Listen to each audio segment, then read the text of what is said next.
A big step forward in science and technology education is taking shape at Claflin University, and for students, it could mean hands-on opportunities that go far beyond the classroom.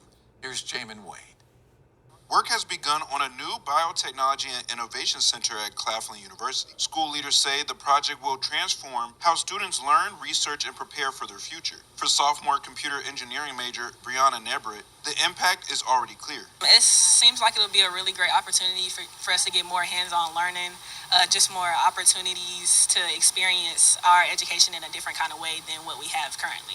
University leaders say that hands-on experience is exactly what this facility is built to deliver.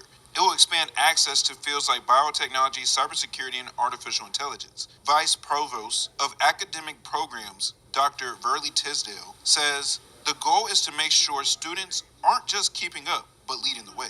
Things that are coming down or coming forth now, this building would help our students to be at the cutting edge of what is going on, because we have AI and we have in our students, we have robotics and just the kinds of things, so our students will not be behind the eight ball, but they'll be ahead of the game. The center will also create more research opportunities. Students will be able to work in areas like medicine, agriculture, and environmental science. Biology Department Chair Gloria Sanders McCutcheon says that experience can have a lasting impact. That they can have more of an impact on the world, the environment as times change, because as Dr. Tisdale just said, we are more and more technological, and so this will place us more in the forefront.